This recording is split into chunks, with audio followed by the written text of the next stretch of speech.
Hi, Jeremy Cordeaux in the Court of Public Opinion. I'm just on air here to let you know that we'll be live streaming the Court of Public Opinion every Friday between 9 o'clock and 12 on jeremycordeaux.com. Please join us. We'd love to have you.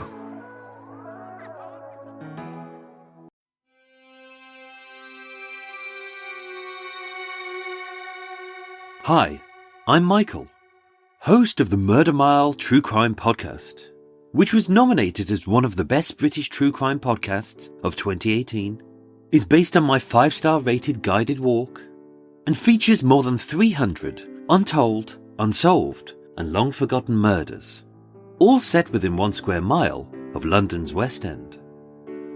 So if you love hearing about new cases for the first time, old cases through a fresh pair of ears, and classic cases with a twist, all researched using the original declassified police investigation files, written using first-hand accounts, and recorded using authentic sounds from the murder location itself, then Murder Mile is just for you.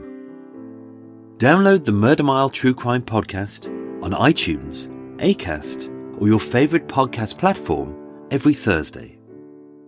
Thank you for listening, and stay safe.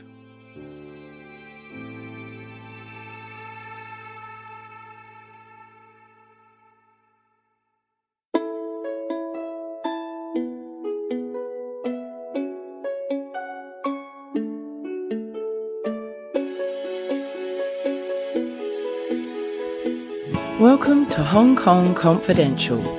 I'm Jules Hannaford and I'm your host. I'm an Australian woman and I've been living in Hong Kong for many years. I'm a mother, a teacher, an author, and I want to share my wisdom and the wisdom of others with you. Thanks for joining me and I hope you enjoy the show.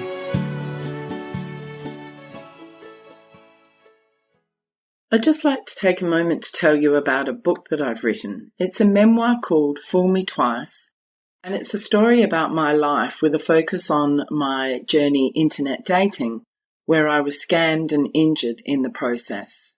It's an educational book that will help many other people not to get caught in the same trap that I was. I'd like to also take this opportunity to play my book promo for you. Here it is. From life on a farm in rural Australia, where wide open spaces made a young woman yearn to know what was beyond her country town. She moved to the city, became a mother, and found her dream career which took her across the world. But still, something's missing. In her search for love, she traveled far, trusted deeply. She wanted so badly to find someone that she almost lost herself in the process, and learned some hard lessons along the way. Fool Me Twice, a new memoir by Jules Hannaford. Available August 20th on Amazon. Today I'm here with Allie Rooke. Hi Allie, thanks for joining me today. Hi Jules, thanks for having me. So this is super exciting because I think I'm going to learn a whole lot talking to you about clean cosmetics and living healthily. It's going to be brilliant. But how did you first get interested in clean cosmetics? Well, actually, my background is the beauty business. So I worked for big beauty companies like Chanel, L'Oreal, Burberry. And then I went through a long journey of infertility. And it was actually through that I discovered the world of natural, clean beauty. I had to clean up sort of my whole lifestyle, actually, from everything that I was eating and in the house, cleaning products, everything. And part of that was products I was using on my skin. So that sort of opened up this whole new world to me. Oh, how interesting. So how did you know that you needed to clean up everything and that could be linked to your fertility? So we'd been trying to have a baby for some time. And I was looking at sort of ways to help us. So I was doing a lot of reading and just general information gathering. And I came across a woman in Australia who basically has a natural fertility clinic. And everything that she does is helping people to conceive children. Whether or not that ends up through IVF, it's all about you getting your body in the best possible position to be able to conceive. So we went down that route and we were her clients. And then through that, she helped us clean up everything. Wow, that's amazing. So as somebody who doesn't really know a lot about clean cosmetics, I would understand, yes, but having a healthy eating plan and having a healthy lifestyle. But how does actual using of cosmetics and products impact your health negatively? Basically, a lot of mainstream cosmetics, they have all sorts of ingredients in them. Some of them are completely harmless and some of them have had links to possible endocrine disruption is the key one that I was looking out for, obviously, at the time, because things like phthalates. So there, if you actually go to your cosmetics cupboard and look on the back, you'll see that quite a few products have phthalates in them and they are a known endocrine disruptor. So they will disrupt your hormones, basically. So when you're trying to conceive, and anyway, normally you don't want your hormones mucked around with through ingredients from cosmetics. That's just one example, but there are lots of other things that can negatively affect your balance of your body. What impact did that have on your fertility then to clean everything up? Did it make a difference and were you successful? So our journey with many of these things, it's never straightforward and it's never one particular thing. The philosophy behind this is that you clean up all the minor factors. So there are lots of different things. There wasn't one thing that the doctor said, that's your problem. There were many minor factors that we identified that could be affecting. So we ended up going through IVF, but we managed to conceive the first round on IVF. Wow, that's unusual, isn't it? Yeah, and I do believe that part of that was to do with how healthy and all the preparation work that we had done in the run-up. And how long had that preparation work been going before the IVF, do you think? So it had been 2 years. And so then from there, did you move out of the cosmetics industry as you were doing it into clean cosmetics? And what did that look like? Yes, I did effectively. I chose that I wanted to now focus on clean cosmetics. I really wanted, it's an industry that I'm passionate about. Through learning all about it, I've discovered a world of amazing people that are trying to create something better. You know, they're trying to disrupt the whole beauty industry through better ingredients, through better products, through products that are more sustainable and better for the environment as well. So I wanted to be part of that. And I wanted to use my expertise that I've, from my background to really help that part of the industry grow, specifically in Asia. What have you been doing then? Have you been actually like in the lab creating cosmetics, or are you finding the clean cosmetics and then promoting them in Asia? What are you doing? So basically, I started with a blog. I started with, I suppose many people when they do a bit of a career change, not knowing which exactly the direction I wanted to go in, but I knew that it needed to be about clean, natural products. So I started a blog, and that enabled me to really discover a lot more about the ingredients, but also about the products themselves, and discover some amazing products and amazing founders. From that, I then decided I've just launched a consultancy. So a consultancy that helps these natural brands from all over the world expand in Asia. So helping them with strategy work right through to implementation. Is it true that Asia is one of the biggest contributors to the personal care product market? Yeah, so Asia contributes 37% of the global personal care market. And then the US is straight behind that, and then Europe after that. But if you think about it, of course, Asia Pacific is definitely the biggest personal care region. It makes up 37% of the global, and the US is right behind that. The thing is, when you actually look at the numbers of people, of course, Asia Pacific is the biggest because the population is far greater. But as Asia grows and develops, it's going to take an even bigger share because as people get more disposable income, beauty is often the first place they start when they move into middle classes. Why do you think that is? Well, there's this thing called the lipstick effect, right? There's this thing of you want a little piece of luxury, and obviously you maybe can't afford that Burberry coat, but you can afford a lipstick. And it makes you feel, there's a lot of work around how it makes people feel, just being able to have that tiny bit of luxury. Oh, that's really cute. I like that. That makes a lot of sense. That's really cool. I'm thinking, perhaps I should try makeup. Maybe I'll feel better. Yeah. I rarely ever wear it. And I wonder if that's because I grew up on a farm and it wasn't a part of my childhood and it really didn't play a role in my mother really or in her lifestyle. Yeah. And I wonder if I've since adopted that. Do you feel that, it comes from sort of childhood and your mother and what you grow up with, how you see yourself and the use of makeup as you grow up? Definitely. I mean, my daughter, who's 18 months old, is already like trying to put blush on her face because she sees me and she knows the word for face mask, So interesting. Crazy. Yeah. But having said that, yeah, I think definitely what your mother does have an effect. Yeah. So What are the K trends and the J beauty trends? Well, obviously K beauty and J beauty are Korean beauty and Japanese beauty. And they're something that have been getting a lot of attention in the West recently. Korean beauty is all linked to pop culture, that the Gangnam Style, all the things that we see coming out of Korea, that very cool vibe. That's what Korean beauty really represents. And I think a millennial generation, they're really interested in that. The packaging's cool. It's very Instagrammable. And I think the reason why it's getting a lot more focus is because of platforms like Instagram. Globalization is making the world so much smaller, right? And a kid in the middle of nowhere in the US can suddenly find out about this amazing brand from Korea that uses snail serum as part of its ingredients. And they're curious. So I think that definitely builds.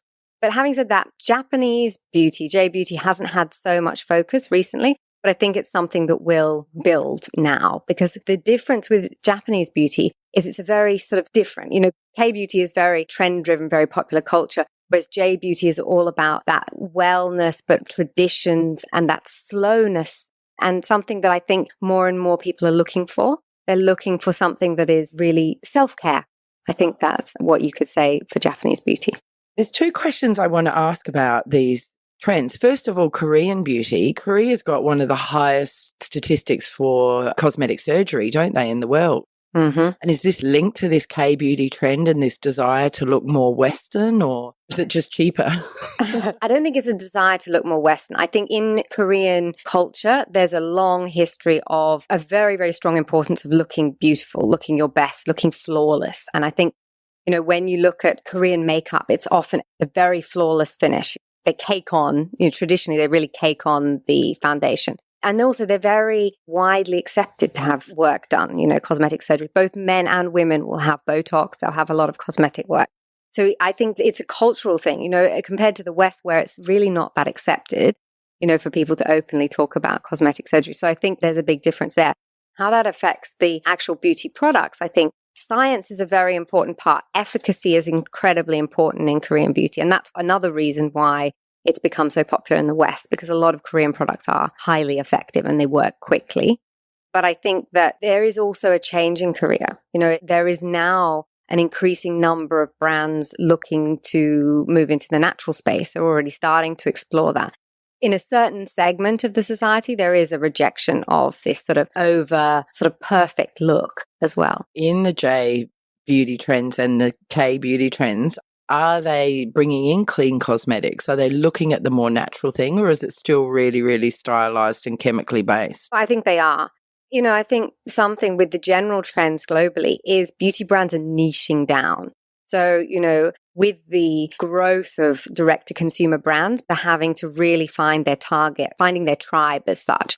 And so, in Korea, of course, there are hundreds of thousands of brands. And I think there are quite a few brands that are now really looking at the natural space. And even in the US, there are websites dedicated to K-beauty on natural brands. So, it's spreading globally as well.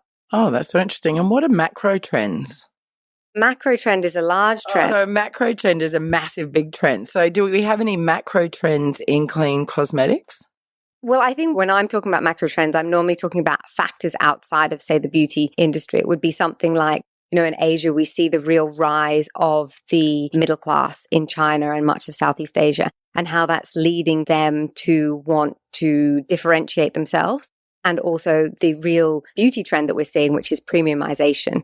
They're really wanting to get something that is more premium. So in China last year, premium beauty overtook mass beauty in terms of value because there's a real increase in the demand for that. Just by premium beauty, do you mean the more expensive products? I do.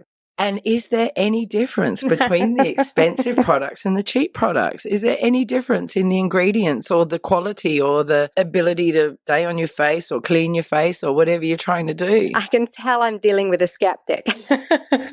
You're dealing with someone who doesn't really know anything about it.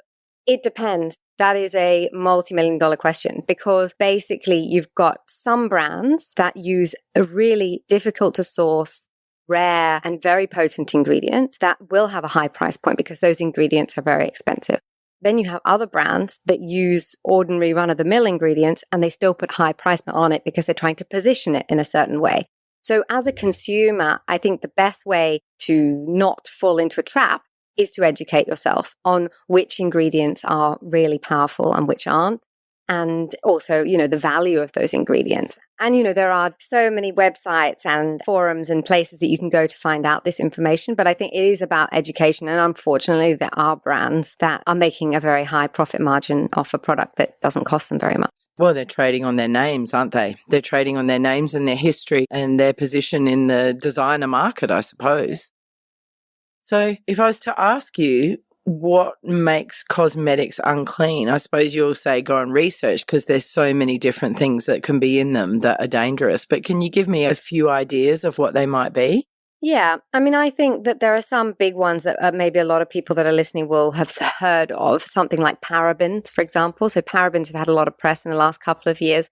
They're something that increasingly banned, and several parabens are banned in the EU. Unfortunately, the general market's not very regulated globally. But parabens are one to avoid. Why?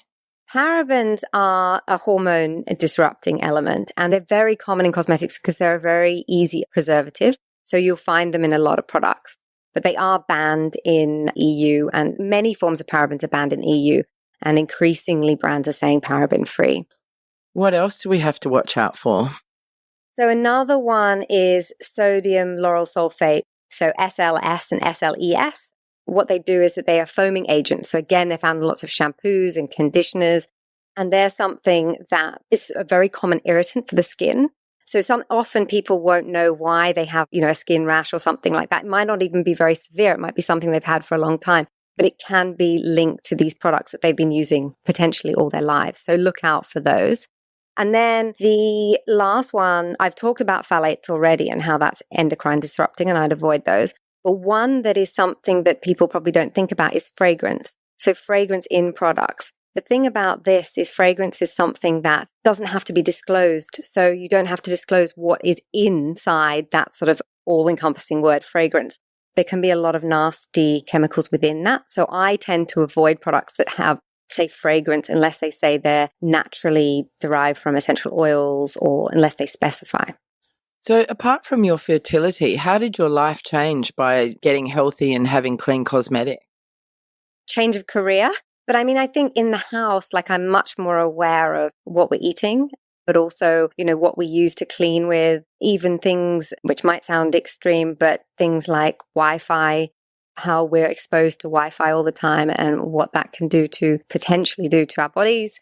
Just being more aware in general about our bodies. Because they say also our mobile phones can have an impact on us as well, can't they? Yes, exactly. And you shouldn't sleep near them, No. which I do. I know. So since we went on this program, all electronic devices are out of the bedroom at night. There's nothing in the bedroom. We have an old-fashioned alarm clock. I think it's better as well. You walk into the bedroom, it's a different environment. There's no distractions, Yeah, that's a really good thing to do because I am literally listening to podcasts before I go to sleep, going to sleep with still on with my phone near my head. And then when I wake up in the morning, I check social media just out of habit. So it would be really good to change that, except I can't give up my podcast at night. But yeah, you can think outside further than just clean products on your body and in your house. You can really think further into the environment. And does that mean that you're really conscious about how your daughter interacts around in the world and what she does and what she eats and what she wears and all of that? And I guess it's hard to control it outside of the home. Yeah. And I think, when they're really little, so when they're a baby, you can control quite a lot. But as they get older, it's very difficult. And I don't think my philosophy isn't to try and control all of that. In the house, yes, we eat very healthily. And all the products I use on her, obviously, I've researched thoroughly and I think are good for her. But outside the home, it's not every day, it's not all the time, it's not repeat exposure. I think with all these things, you have to be sensible about them, right? It's not black and white. It's about balance. Yeah, it is about balance. And also letting her still be free and be a child and have fun and all that sort of thing. So with all this healthy living, have you noticed a change in your skin, your hair, how you feel, your sleep patterns?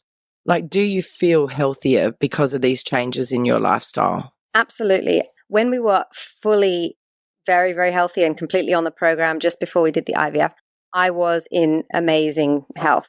And I could notice it in my skin, my hair, all the things that you mentioned. And also other things, strange things, like my whole life I've had leg ache, random leg aches that no one's been able to diagnose. And while I was on the program for 2 years, sort of a year and a half, basically, once I'd been in it, I didn't have one leg ache. Are you kidding me? No. And then I came off it and wasn't being as healthy. I was drinking a little bit here and there and having chocolate or, all those things. And I started getting them again. That's freaky. Yeah. Isn't it? I haven't got to the bottom of exactly what it is, but there's obviously something with the general, obviously it's supplementation as well as the healthy eating and things like that, but that puts that off balance. That's so interesting. Oh my gosh. So you're careful of the products you use in the home. You're careful of the products you use on your body and your healthy eating. Is it vegetarian, vegan, or just healthy lifestyle? It's just general healthy eating. I mean, we eat meat, but it's organic and or grass-fed. And then organic fruit and veg as much as possible, low gluten, dairy, and sugar. It's just a general healthy diet, really. Do you think organic foods are difficult to get in Hong Kong? It's expensive. Yeah. Very expensive. Where do you get them from? Like City Super and places like that? Yeah, we buy them online. Oh, okay. By no means they're all our fruit and veg organic. We follow the Clean 15 Dirty Dozen. Oh, what's that? So EWG, Environmental Working Group, they put out a list of products that have the highest pesticides. So things like berries are really high, tomatoes, but then something like an avocado or a sweet corn has very low pesticides rates. So anything that is on the Clean 15, which are the low pesticide rates, we buy normal. And then anything on a Dirty Dozen, rather, we buy organic. Or if we can't get it organic, like tomatoes are really difficult, we wash it in apple cider vinegar.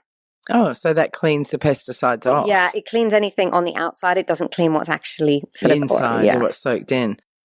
Allie, tell me what role social media plays in promoting beauty products. I think social media has done an amazing job in changing the beauty industry. So it's seen the rise of direct-to-consumer brands, something that most people will know. Glossier, for example, is a beauty brand in the US that has really built itself on the model of getting followers to engage in the whole process of building the brand, from, the product development right through to the naming of the products to how to market it. So that's an amazing sort of democratization of the beauty industry that social media has enabled. Really amazing. Yeah. Like, look at Kylie Kardashian. Like, she's built an empire, massive empire for makeup, pitching to teenagers and young girls. Do you think she has anything to do with like thinking about the products and what goes into them? Or are there any famous people that, pushing makeup that think about what's going into it and having clean cosmetics that you know of? Miranda Kerr, she has her own brand called Cora Organics, and she is a big advocate for clean, natural beauty. Her brand is clean, and it's a good brand. I think she's a real sort of spokesperson for that part of the industry. With your efforts trying to raise the awareness of clean cosmetics in Asia, are you pulling from these different companies that all have clean cosmetics and recommending them through your blog? And do people seek advice from you and things like that? How does it work? Yeah, well, I mean, there are the two angles. There's the consumer angle, which is the blog, to really help. I mean, I started it really to help friends and family understand a little bit more about the space, and also to really look at the products that you can get in Hong Kong, because it's not the easiest to source things. That was the blog side of things. And then the consultancy is really, to help these brands. So either small indie brands that want to come into the market, but actually increasingly some bigger brands who are wanting to explore the clean space because they can see the trend, they can see the consumer direction, they can see what people are wanting. And so they're going to need to change their formulations. And now is probably a really good time to jump on that, isn't it? Because it's only going to explode because everybody's into well-being. Well, not everybody, but loads of people are into well-being, mindfulness, yoga, and, sustainability, the environment. And people really are wanting to start to look after themselves more. So I think that trend is really going to grow, isn't it? Yeah, absolutely. And I think clean, natural cosmetics is an extension of that. It's an extension of looking after yourself. And people want to be proactive about their health. And this is one way that they can do that. You mentioned that it's really hard to find clean cosmetics in Hong Kong. So how do you find them? And how would people who are listening find them in Hong Kong in particular? Well, first of all, you can go to my blog. Right. Tell us how people can find your blog, Allie. So my blog's called My Clean Cosmetics. And on there, I have a guide to Hong Kong. So there are a lot of small, independent online stores that sell some great brands from all over the world. And then there are some bigger physical retail stores that you can go to. For example, Bjorg, which is in IFC and Pacific Place. They have some good brands. So, I mean, my blog, there's a lot more detail, but you can get things here. You can also get things shipped globally increasingly easily as well. And is that probably more of what you do, like buy online? Yeah, I mean, I try and support the local ones as well. But yes, anything that I can't get here, increasingly you'll find places that ship for free internationally. What are some of the more difficult cosmetics to find that are clean? So skincare is the easiest. You can find a lot. There's so much skincare that's really effective with a great ingredients list.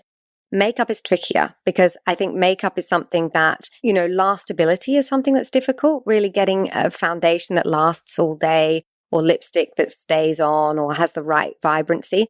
Although in the last year, I've seen some great products and I think the formulations are getting more and more sophisticated and you really can find it now, but it's certainly more difficult than skincare. I thought you might say deodorants are very hard to find clean.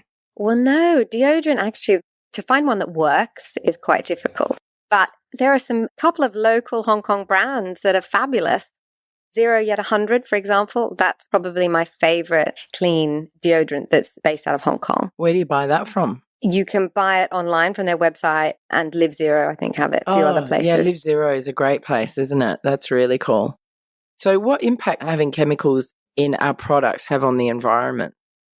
I think that's a really interesting question because it's something that, depending on your perspective, you come at clean natural beauty from different angles. So I originally came from a very personal perspective about my health. But increasingly, as I learn more about it, I realize about the impact of some of the chemicals in mainstream cosmetics on the environment.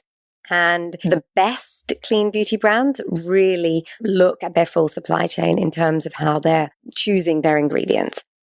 I think it's really amazing what these clean beauty brands are doing in terms of sustainability of the ingredients that they're using and really making sure that the ingredients are biodegradable.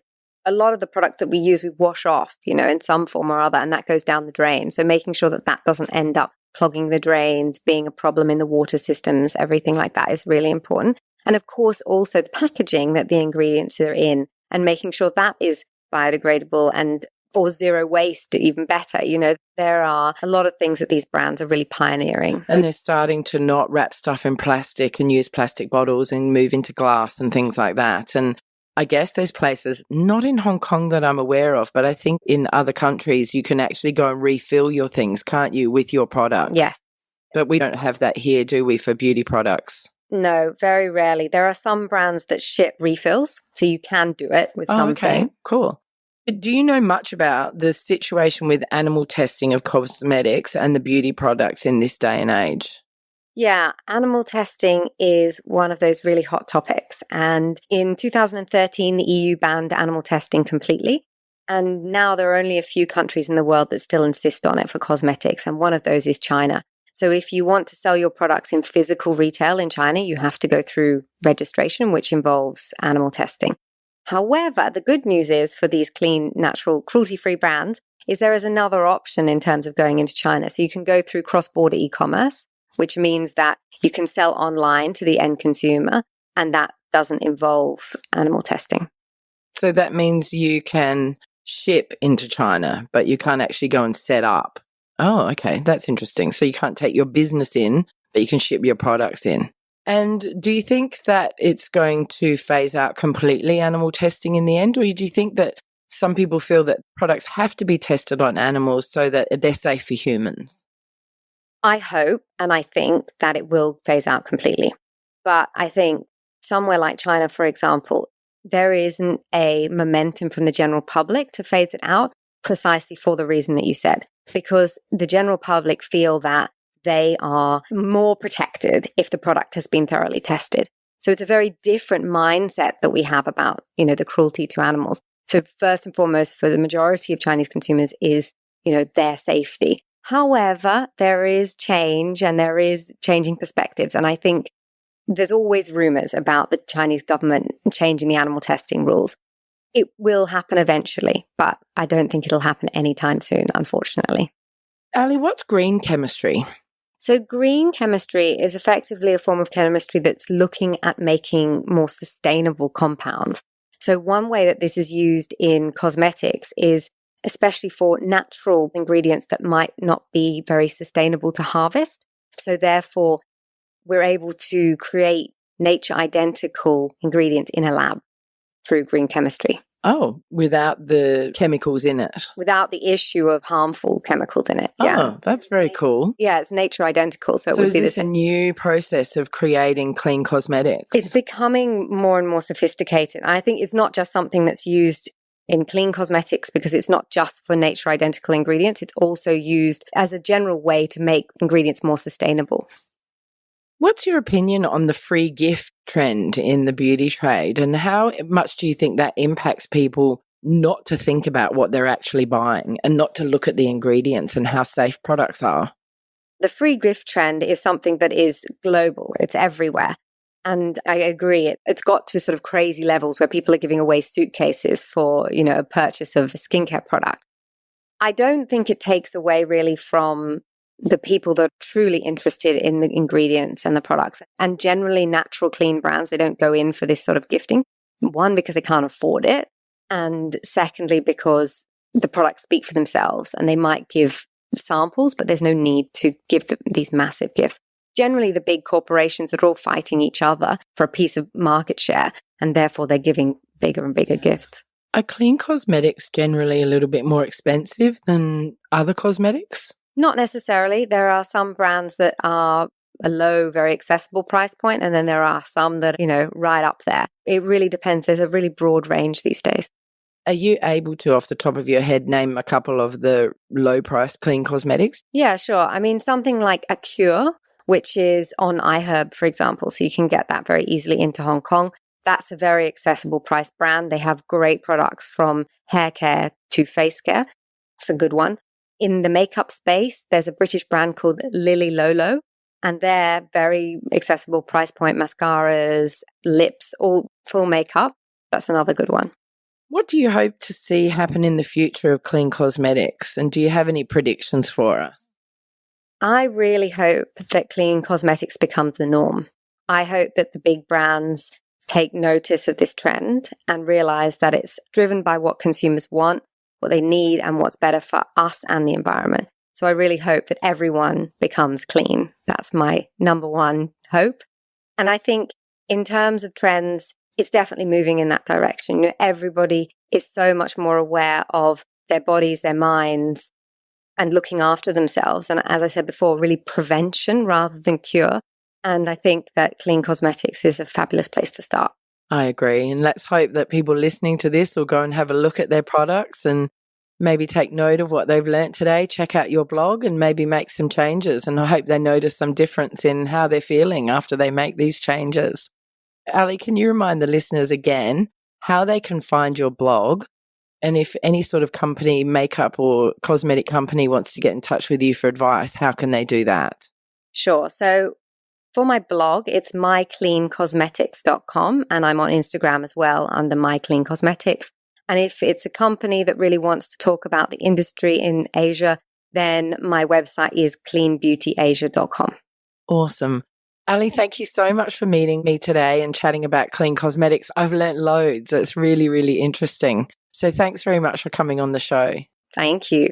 And for my listeners out there, if you feel that this is a topic that somebody you know may be really interested in, if you can please share this podcast with them. There's loads of really interesting information that I think will really benefit a lot of people.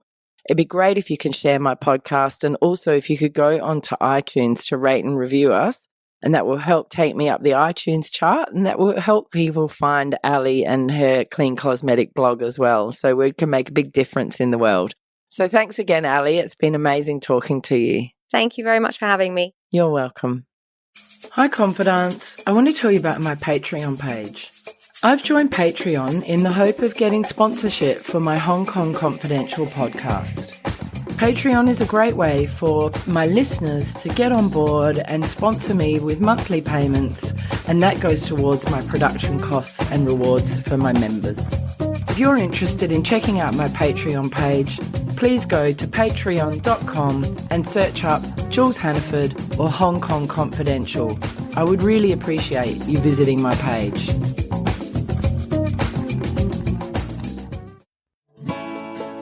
So that brings us to the end of another Hong Kong Confidential podcast.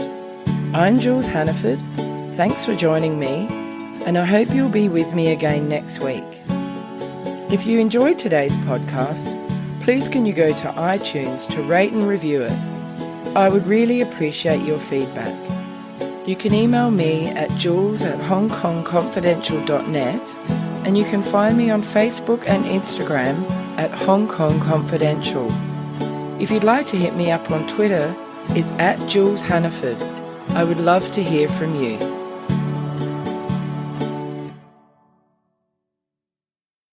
Hi, Jeremy Cordeaux in the Court of Public Opinion. I'm just on air here to let you know that we'll be live streaming the Court of Public Opinion every Friday between 9 o'clock and 12 on jeremycordeaux.com. Please join us. We'd love to have you.